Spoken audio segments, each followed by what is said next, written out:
TIFU by refusing to pay my brother's $8,000 debt and getting disowned. TIFU by refusing to pay my brother's $8,000 debt and getting disowned. The first sign something was wrong was when my mom called me at 2 a.m., crying. "Thank God you're finally stepping up for your brother," she sobbed into the phone. "We didn't think you had it in you to be so generous." I sat up in bed, my laptop still warm on my chest from a late coding session. "Mom, what are you talking about? Generous about what? Don't play dumb, sweetie. Marcus told us everything. About how you agreed to help him with his situation. We're so proud of you for using that tech salary for family." My stomach dropped like I just deployed code to production without testing it first. "What situation?" There was a pause that felt like an eternity.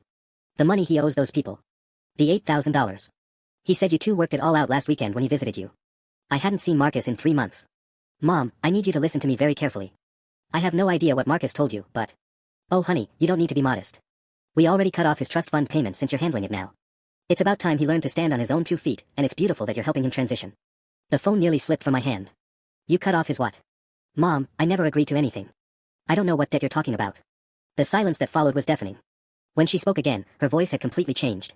"What do you mean you don't know about the debt?" "I mean exactly that. I haven't talked to Marcus since Christmas." "What debt? What people? What the hell is going on?" I heard my dad's voice in the background, muffled but clearly agitated. Mom came back on the line, and now she sounded angry. "Marcus said you had a long conversation about his gambling situation. He said you understood that family helps family, and that with your job at the tech company, you could easily cover what he owed." "My gambling situation?" I repeated. "Mom, how long has Marcus been gambling?"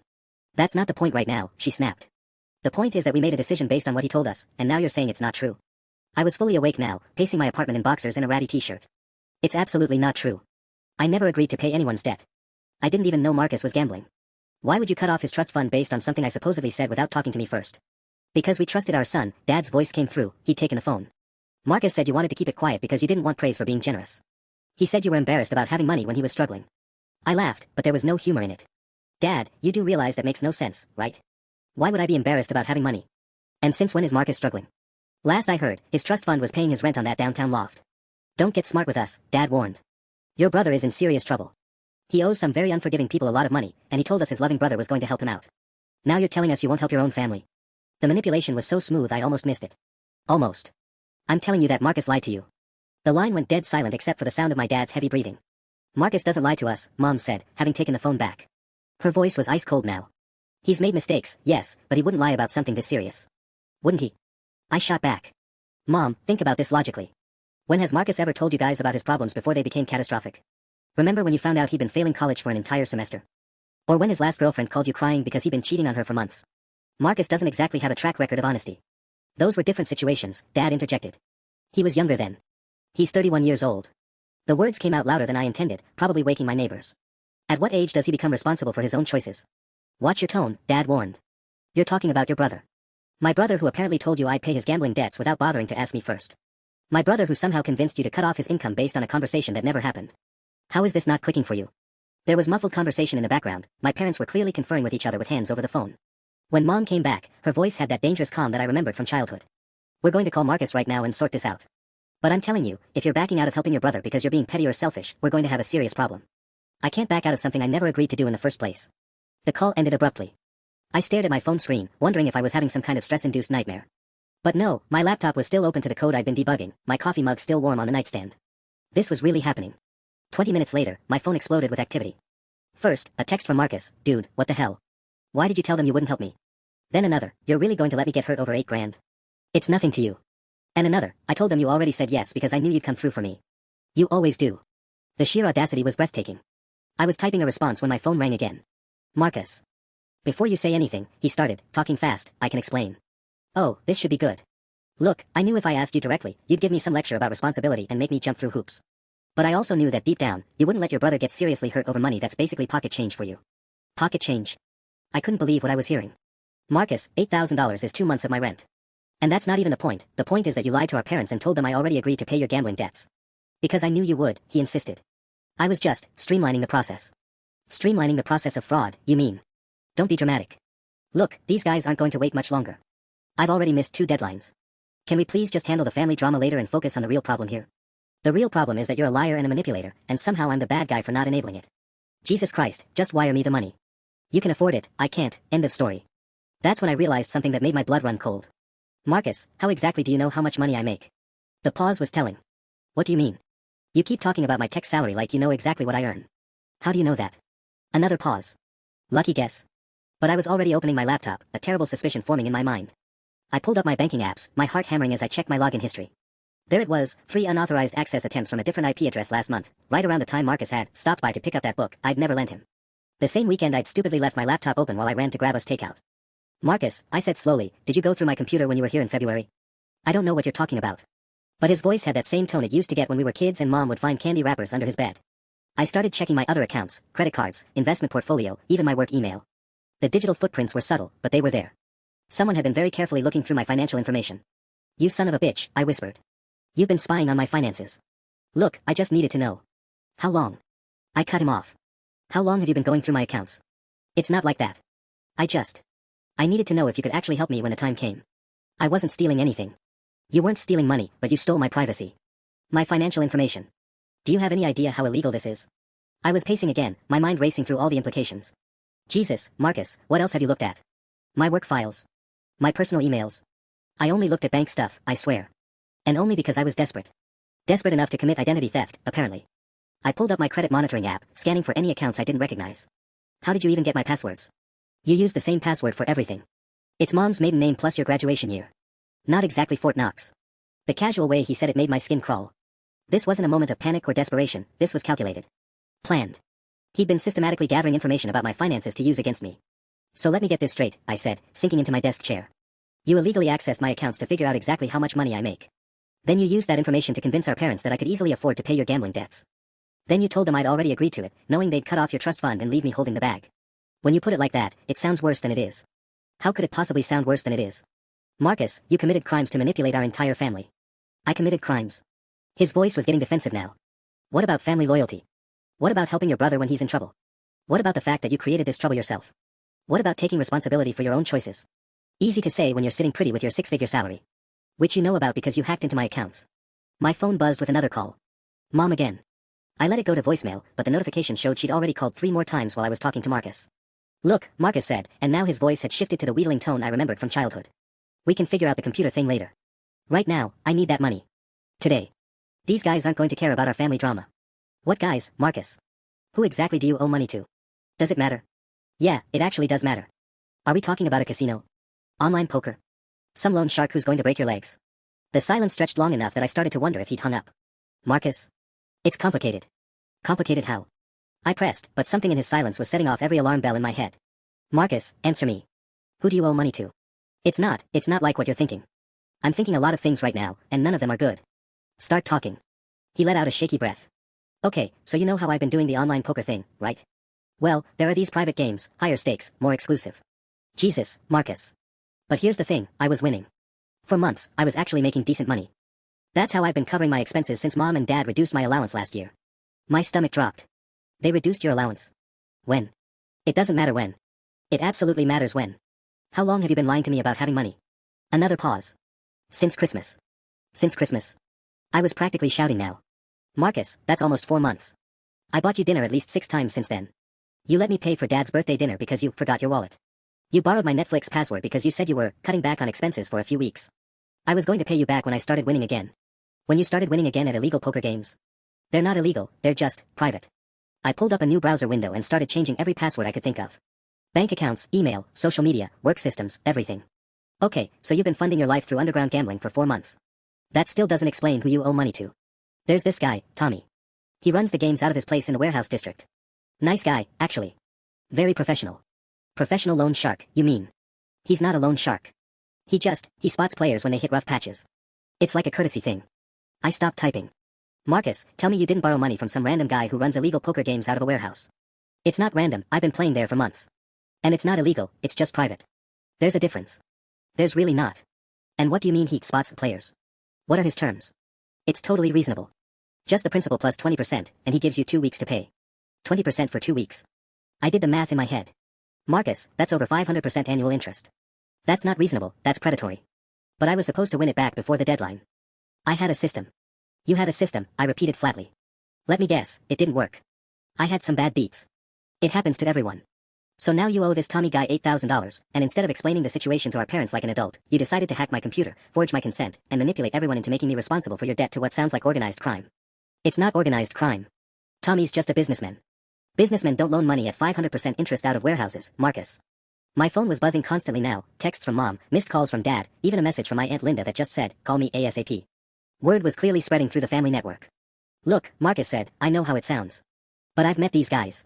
They're not violent or anything. They're just persistent. Persistent how? They've been calling a lot. And yesterday they stopped by my apartment. They know where you live. That's totally normal. How else would they find me if I moved or something? The casual way he said it made my blood run cold. This was so much worse than I'd thought. Marcus, when is your deadline? What deadline? Don't play dumb. You said Tommy gives 2 weeks. When are the 2 weeks up? The silence that followed was answer enough. Marcus. When? Tomorrow night. I felt like I'd been punched in the stomach. Tomorrow. And you're just telling me this now. I thought I had more time to convince you. And besides, Tommy's reasonable. He said if I can give him something by tomorrow, like a partial payment or proof that the money's coming, he'd extend it. Proof that the money's coming, I repeated. Like what? Like, maybe a text from you saying you're going to help. Or a screenshot of your bank account showing you have the funds. Absolutely not. I was typing furiously now, enabling two-factor authentication on everything I could think of. I'm not sending proof of anything to some guy who runs poker games out of a warehouse. Come on, he just wants to know he's not wasting his time. His time. Marcus, listen to yourself. You're talking about this like it's a normal business transaction. Because it is. God, you watch too many movies. These aren't mobsters, they're just guys who facilitate high-stakes games. My phone rang again. This time it was Dad. Against my better judgment, I answered. What the hell is going on? Dad's voice was tight with anger. Your mother's been crying for an hour. She says you're refusing to help Marcus and that he's in some kind of danger. Dad, slow down. What exactly did Marcus tell you? He said you changed your mind about helping with his debt. He said the people he owes money to are getting aggressive and you won't answer his calls. I looked at my phone screen. Marcus was still on the other line, probably listening to every word. Dad, I need you to listen very carefully. I never agreed to pay Marcus's debt. Not ever. He lied to you. That's not. Marcus said you two worked it out months ago. When? When did we supposedly work this out? Give me a specific conversation. He said it was over dinner. That you told him you'd always have his back. Which dinner, Dad? What restaurant? What day? What did I supposedly say, word for word? Another pause. I don't remember the details, but... Because it never happened. Dad, Marcus has been going through my financial accounts without permission. He hacked my computer to see how much money I make, then used that information to convince you and Mom that I could afford to pay his gambling debts. Hacked. That's a strong word. He admitted it 5 minutes ago. He's been systematically accessing my bank accounts, my investment portfolio, everything. That's identity theft, Dad. It's a federal crime. You're brothers. Brothers help each other. They don't press charges over family business. The casual way Dad dismissed the violation made my chest tight.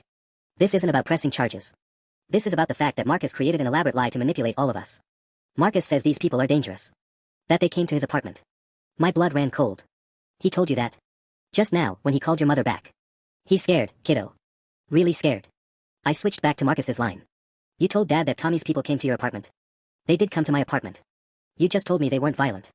They're not. They just wanted to confirm my address and let me know the deadline was firm.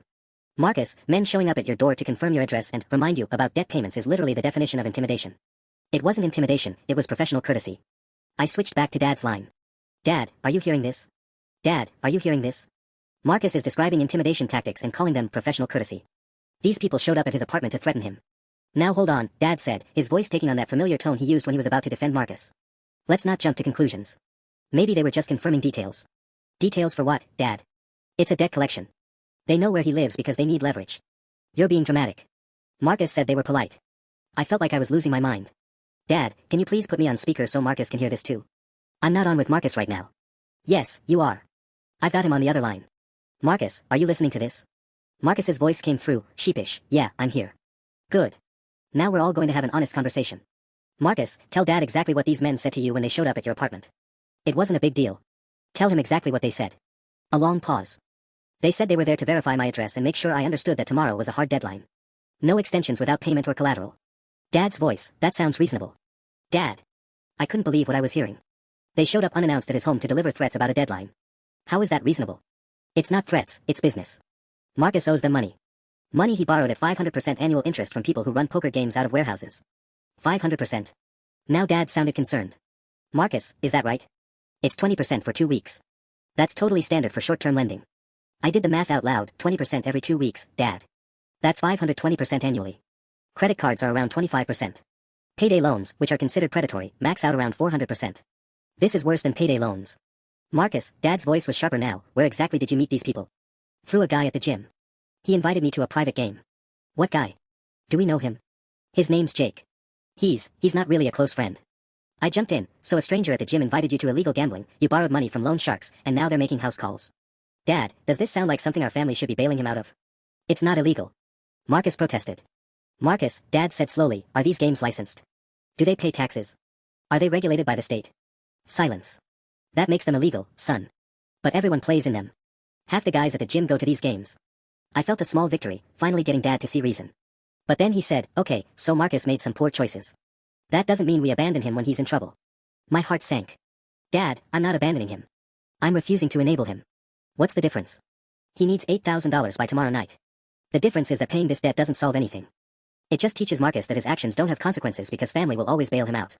So what's your solution? Let these people hurt him. My solution is that Marcus needs to face the consequences of his choices. Maybe that means going to the police about the illegal gambling operation. Maybe it means bankruptcy. Maybe it means rehab for his gambling addiction. I don't have a gambling addiction. Marcus interjected. You've been secretly gambling for months, lying to family, stealing financial information, and borrowing money from criminals. What would you call it? Dad's voice cut through, all right, enough. Marcus, I want you to come to the house right now. We're going to figure this out as a family. I can't come to the house, Marcus said quietly. Why not? Another pause. Because I told Tommy I'd meet him tonight to discuss payment options. My blood went cold. Marcus, do not meet with these people alone. It's just a conversation. No. Absolutely not. Dad, you have to stop him. But the line went quiet. Marcus had hung up. I tried calling Marcus back immediately, but it went straight to voicemail. My hands were shaking as I redialed. Dad, are you still there? I'm here. I'm calling your mother right now.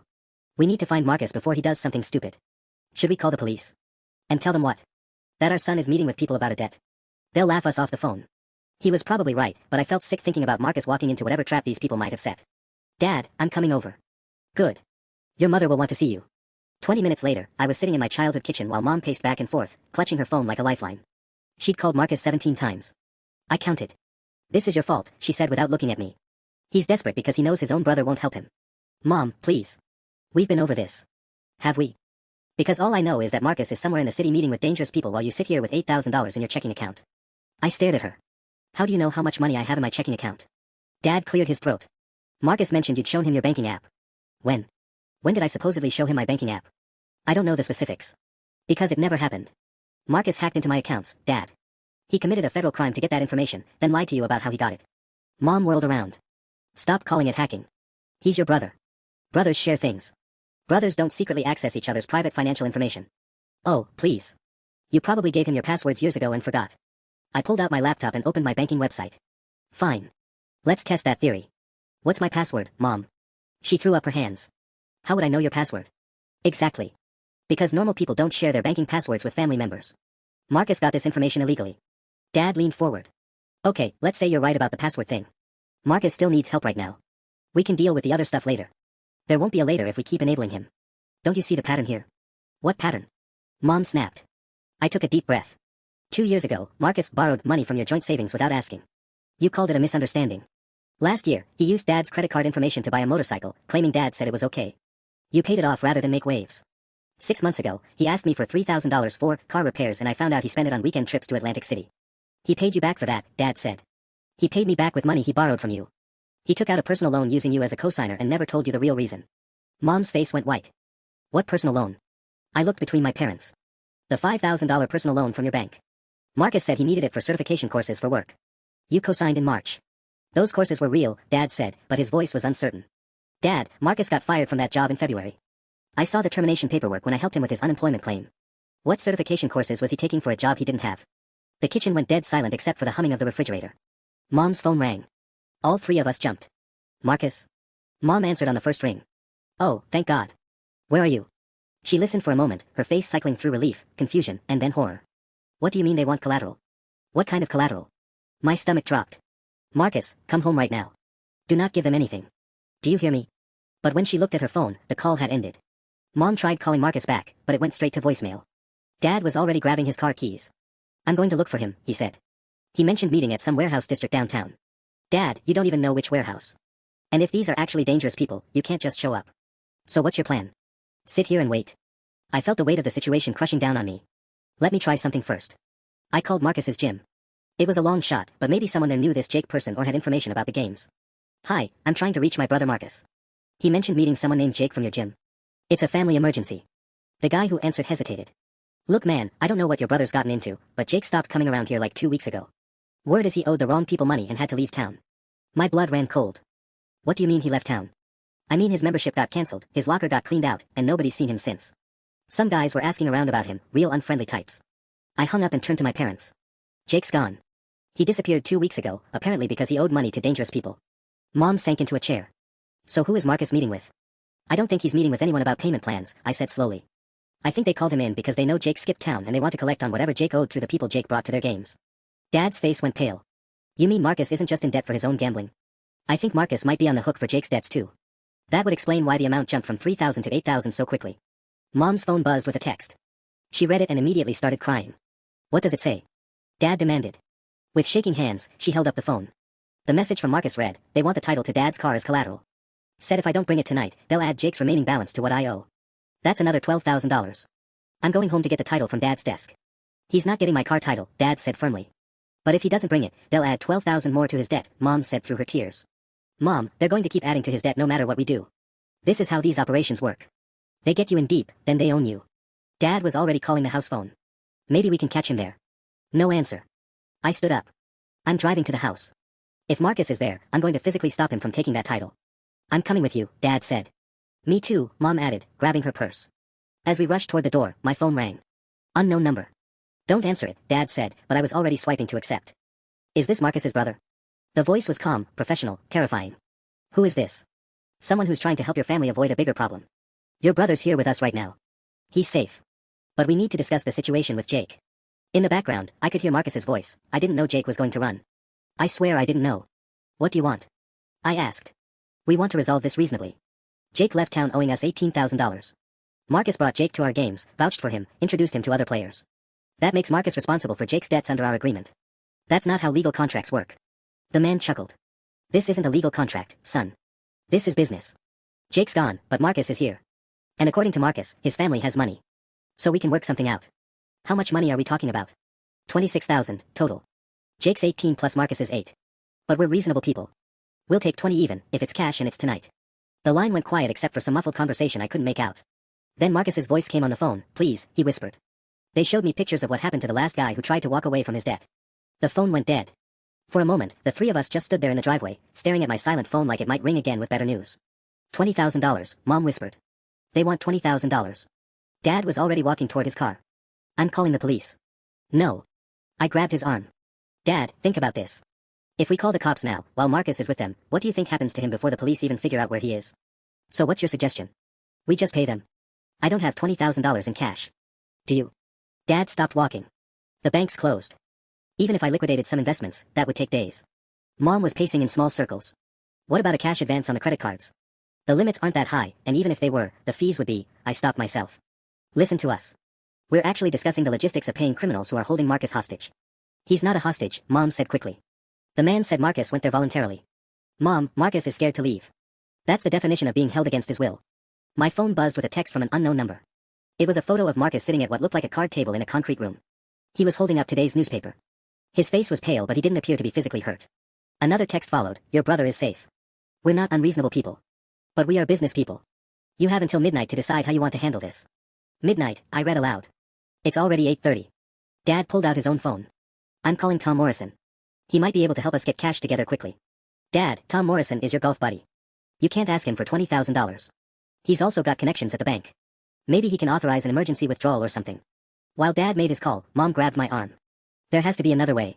What if we go to this warehouse district? What if we try to talk to them? Mom, these aren't people you negotiate with. They've already shown Marcus photos of someone they hurt. They're using psychological intimidation because it works.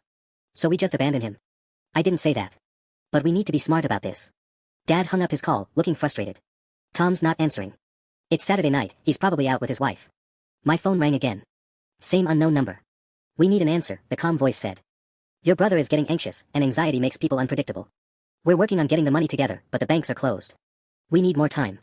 Time costs extra. Every hour past midnight is another 1,000 added to the total. That's not fair. Fair. The man's voice hardened. Fair was your brother keeping his word about payment schedules. Fair was Jake not disappearing in the middle of the night. We're past fair now. In the background, I heard Marcus's voice again, more panicked. Just tell them yes. Please. They showed me pictures of. Marcus, stay calm, I said loudly, hoping he could hear me. Marcus is trying very hard to stay calm, the man said. But he's worried his family doesn't care enough about him to make this simple transaction. That kind of thinking can lead to depression. And depression can lead to poor decision-making. The threat was clear without being explicit. We care about him, I said. We're going to figure this out. You have 3 hours and 15 minutes. Don't call this number again unless it's to tell us where to meet for the exchange. The line went dead. Mom was crying again. Dad looked like he'd aged 10 years in 10 minutes. And I realized we were completely out of our depth. I stared at my phone, trying to think clearly while my parents fell apart beside me. We need help, I said finally. Professional help. You mean the police, Dad said. No, I mean someone who understands how these operations work. I pulled up my laptop and started searching. There have to be people who specialize in this kind of situation. Mom stopped crying long enough to look over my shoulder. What are you looking for? Private investigators, security consultants, someone who deals with illegal gambling debts. My fingers were shaking as I typed. We can't be the first family this has happened to. Dad was pacing now. We don't have time to research consultants. We have 3 hours. And we don't have $20,000 either, I snapped. So unless you've got a better plan, this is what we're doing. I found a website for a firm that specialized in debt recovery consultation and family crisis intervention. The 24-hour hotline number was prominently displayed. Pyramid Consulting, a woman's voice answered on the second ring. This is Angela. I need help. My brother is being held by people he owes gambling money to. They want $20,000 by midnight. Okay, slow down. Are you in immediate physical danger? No, but my brother is. They're holding him until we pay. I understand. Can you tell me more about how this situation developed? I gave her a rapid summary while watching the clock. 9:15 p.m. This is a classic escalation pattern, Angela said when I finished. The good news is that groups who operate this way are usually more interested in money than violence. Violence is bad for business. The bad news is they're very good at psychological pressure. So what do we do? First, understand that you're not actually required to pay Jake's debt. They're counting on family loyalty and panic to make you think you are. Mom grabbed the phone. But they have my son. Ma'am, I understand your fear. But paying this debt won't end the problem. Your son Marcus will still owe them his original amount plus interest. And they'll know your family can be pressured for large sums of money. I took the phone back.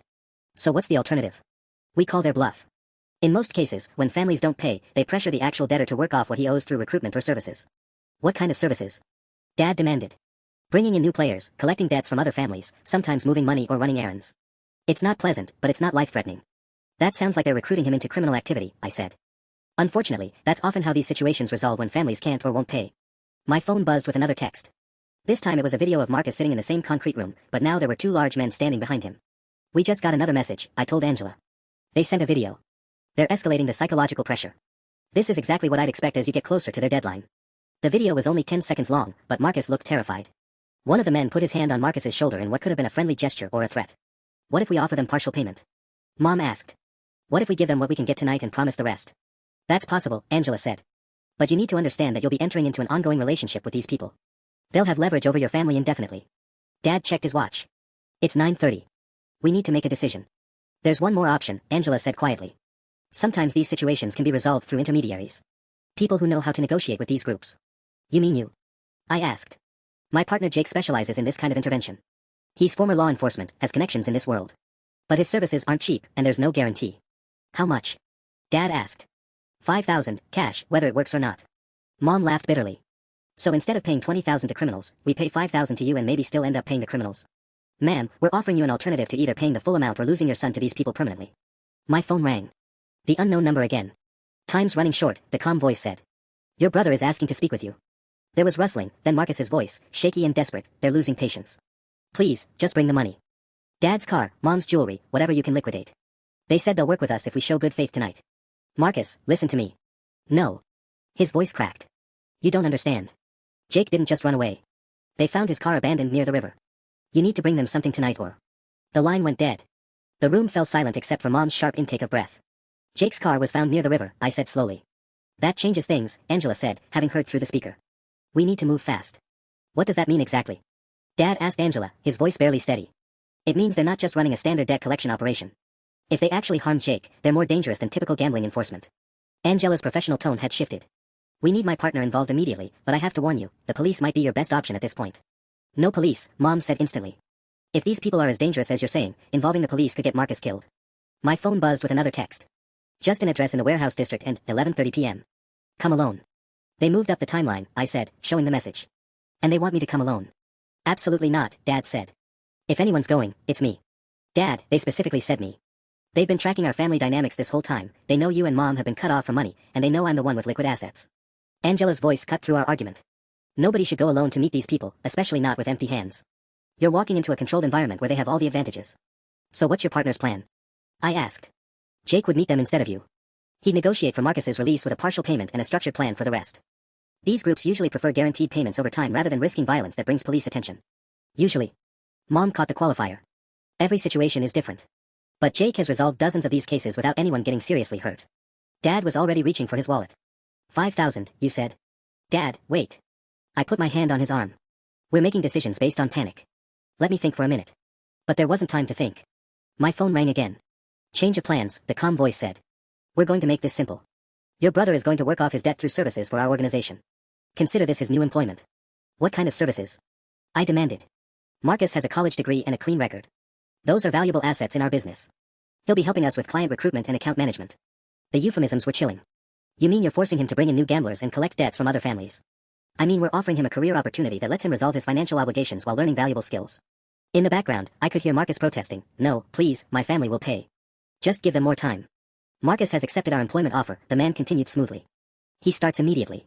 His first assignment is recruiting 5 new high-value clients within 30 days. You can't just kidnap people and force them to work for you, I said. Nobody's been kidnapped.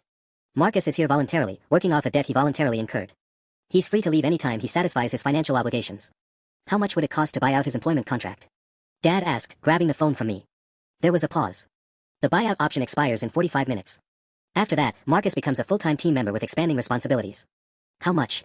Dad repeated. 30,000. The original 20 plus a 10,000 buyout fee. Mom sank into a chair. We'd gone from 8,000 this morning to 30,000 tonight. We need more time, I said, taking the phone back. Time expired when Jake disappeared and left us short $20,000. Marcus is Jake's replacement. Unless you prefer to take Jake's place yourself. The suggestion hung in the air like a threat. I need to discuss this with my family, I said. You have 38 minutes. Don't disappoint us the way Jake did. The line went dead, and I realized we were completely trapped.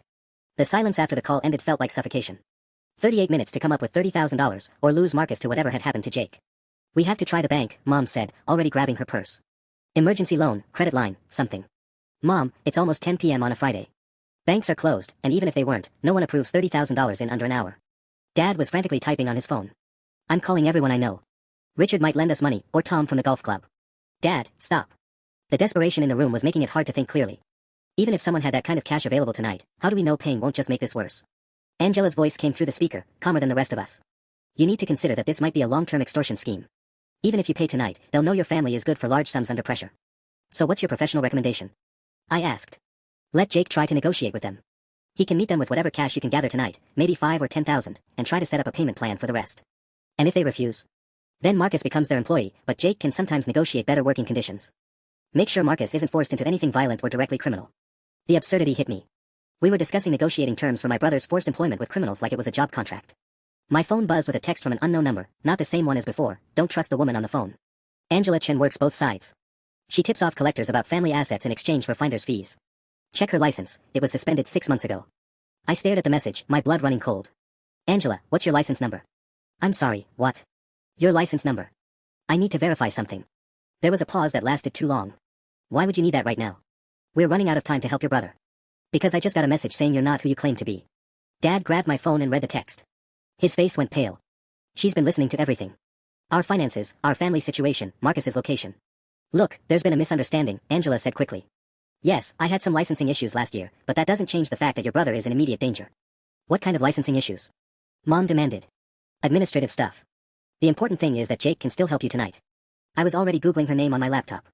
The search results made my stomach drop. Angela Chen, private investigator, license suspended for fraudulent billing and conflict of interest violations. Under investigation for sharing client information with debt collectors and loan enforcement services. You've been feeding information to these people, I said, the pieces clicking together. That's how they knew about our family dynamics, our financial situation, Dad's business problems. That's not, look, the situation is complicated, but your brother is still in real danger. From the people you work with. Dad's voice was deadly quiet. You've been playing both sides.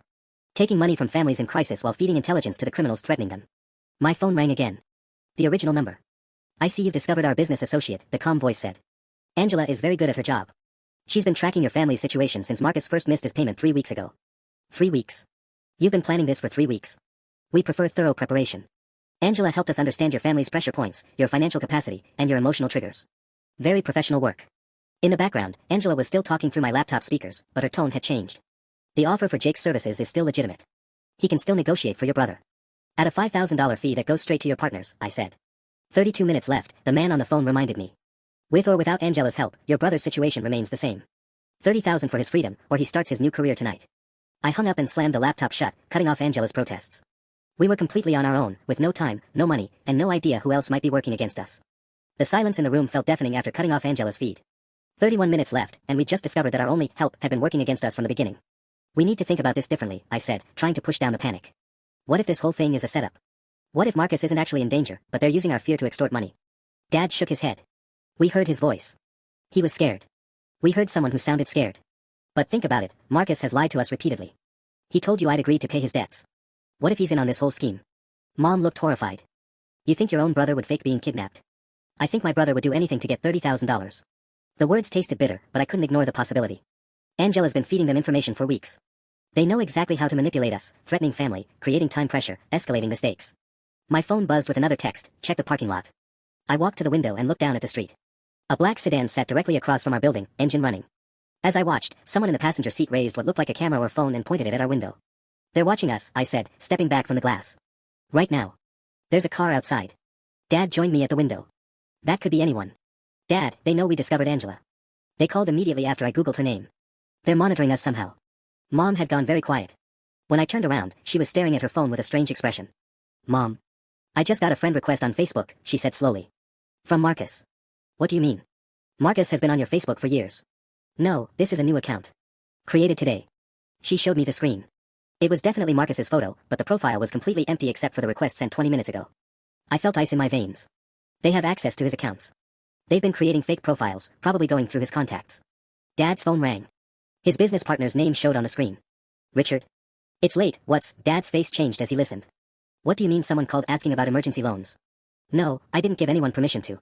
He looked at us with growing alarm. When did they call? An hour ago. I grabbed a notepad and started writing, they're calling everyone. Don't say anything specific. Dad nodded. Richard, I need to call you back. Don't discuss our business with anyone who calls tonight, okay? I'll explain tomorrow. After he hung up, we stared at each other. The scope of what we were dealing with was becoming clear. This isn't just about Marcus's gambling debt, I said. This is identity theft, harassment, probably fraud. They're systematically going through our entire social network. Mom's phone was now buzzing with notifications. I'm getting messages from your Aunt Linda, cousin Jennifer, and 3 of my coworkers. They all got calls tonight asking about our family's financial situation. 26 minutes left, and our entire extended family was being dragged into whatever this was. We need to call the police, Dad said. And tell them what? That we think Marcus might be kidnapped by people who might be running an elaborate extortion scheme, but we're not sure because he's lied to us before. My phone rang again. This time, it was Marcus's actual number, the one I'd been calling all day. Answer it, Mom whispered. I picked up, hands trembling. Marcus? Don't pay them anything. Marcus's voice was strained but clear. It's not what you think. I need you to listen carefully and do exactly what I say. Marcus? Are you okay? Where are you? I pressed the phone closer to my ear, gesturing frantically for my parents to lean in. I'm not kidnapped, he said, his voice shaky. But I'm not safe either. Listen, the debt is real, but these people aren't just loan sharks. They're running some kind of organized operation. Identity theft, financial fraud, family extortion schemes. What do you mean you're not kidnapped? We heard you earlier, you sounded terrified. Because I was terrified. They had me convinced they were going to hurt you guys if I didn't cooperate. But I've been in a hotel room this whole time. They told me to stay put and let them handle negotiations with the family. Dad grabbed the phone from me. Marcus, where exactly are you? We're coming to get you. Dad, no. You can't. That's what I'm trying to tell you. They don't want your money, well, they do, but that's not the end game. They've been using me to map out our entire family's finances, social connections, everything. Angela wasn't just feeding them information about us. I was. The room went silent except for the sound of Mom's sharp intake of breath. What do you mean you were feeding them information? I asked, taking the phone back. They approached me 6 weeks ago when I missed my first payment to the actual loan shark, different guy, smaller operation. These people paid off my real debt, then told me I owed them instead. But instead of just demanding money, they wanted intelligence. About Dad's business accounts, your tech salary, Mom's inheritance from Grandma. My stomach dropped. Marcus, what did you tell them? Everything. Bank account numbers, investment portfolios, your salary information, the whole family tree with estimated net worth for everyone. His voice broke. They said if I helped them for a few weeks, they'd forgive the debt entirely. It seemed like such an easy way out. Jesus Christ, Marcus. Dad sank into his chair. Do you understand what you've done? I know. I figured it out too late. They're not just targeting us, they've got files on the entire extended family. Aunt Linda, Uncle Robert, all the cousins. They've been running parallel schemes on at least 5 other families I recognized in their files. My phone buzzed with a text from the original number, family meeting getting emotional. Remember, 22 minutes left. They were still listening. Somehow, even on Marcus's call. Marcus, hang up right now, I said urgently. They're monitoring this conversation. I know they are. That's why I needed to call. They told me to make one final plea for the money, but I'm done being their puppet. His voice got stronger. There's something else you need to know. They didn't just target our family randomly. Someone gave them our information to start with. What do you mean? Someone who already knew about Dad's business problems, about your salary, about our family dynamics. They had details about the trust fund situation before I ever told them anything. Mom grabbed my arm. Ask him who. Marcus, who gave them our information originally. I don't know for certain, but I saw emails. Someone with the initials RK has been corresponding with them for months. Detailed reports about our family's financial vulnerabilities, relationship tensions, who would be most likely to pay in a crisis situation. RK. I ran through our family and friend network frantically. Richard Kovac, Dad's business partner. Rebecca Klein, Mom's sister. Ryan Kellerman, my college roommate who'd visited for Christmas. The emails mentioned something about long-term family investment in maintaining lifestyle, Marcus continued. Like someone was worried about their own financial connection to us. Dad's face had gone completely white. I had a horrible suspicion I knew exactly who RK was. Dad, I said quietly, what's Mom's maiden name? He looked at me like I'd lost my mind. What does that have to do with? Just answer me. What's Mom's full maiden name? Rebecca Catherine Morrison, Mom said, her voice barely a whisper. She was staring at Dad with an expression I'd never seen before. But everyone's always called me by my middle name since college. The pieces clicked into place with horrible clarity. RK wasn't some outside enemy. It was Mom. How long have you known about Dad's business problems? I asked her directly. Mom's hands were shaking. I was just trying to protect our family's future. You set us up, Marcus said through the phone, his voice filled with disbelief. Mom, you actually set us up. It wasn't supposed to happen like this. Mom's composure finally cracked. I found these people online. They said they specialized in helping families with gambling addiction. They said they could create a controlled crisis that would finally make Marcus face his problems while ensuring our financial security. Dad stood up slowly. You hired criminals to extort our own family? They said it would be like an intervention. Marcus would get scared straight, you two would handle the debt easily with your salaries, and then we'd all have learned valuable lessons about family responsibility. Tears were streaming down her face. It was supposed to be $8,000, one time, then Marcus would go to therapy and everything would go back to normal. But they expanded the operation, I said, understanding dawning. They saw the intelligence you gave them and realized we were just the starting point. Marcus's voice came through the phone speaker. Mom, they've been using your information to target our entire extended family. Uncle Robert got a call last week about cousin Jake having a medical emergency in another state. Aunt Linda almost wired $5,000 to someone claiming to be her grandson. Mom looked genuinely shocked. They said it was only going to involve our immediate family. You gave criminals our entire family tree with financial assessments, Dad said coldly. What did you think was going to happen? My phone buzzed, 15 minutes. Fascinating family dynamics, but payment is still required. I looked at the message, then at my family, and started laughing. Actually laughing. What's wrong with you? Dad demanded. Don't you see? We've got them. I turned to Mom. You have records of your communications with them, right? Email trails, payment information, their original promises. She nodded reluctantly. Marcus, you said they had files on other families. Did you see anything that could identify other victims? Tons of stuff. Names, phone numbers, bank account details they collected. It's all on laptops in the hotel room. And they're still monitoring us, which means they're confident in their operation. I was thinking fast now. Which means they haven't covered their tracks properly. I started typing a response to their text, payment approved. Need account details for wire transfer. What are you doing? Dad asked. Getting evidence. My phone rang immediately. Smart choice, the familiar voice said. Account information is. Actually, I interrupted, I'm Detective Rodriguez with the County Fraud Task Force. We've been monitoring this operation for 6 weeks, and you just confirmed conspiracy to commit identity theft across state lines. The line went dead immediately. I called 911 for real this time. I need to report an ongoing fraud and extortion operation. We have multiple witnesses and evidence. Marcus was already getting dressed to meet police at his hotel location. The laptop files would provide evidence to help other victims and build the case. As for our family, some trust can't be rebuilt. But at least now everyone knew exactly where they stood. And Marcus finally had no choice but to get real help.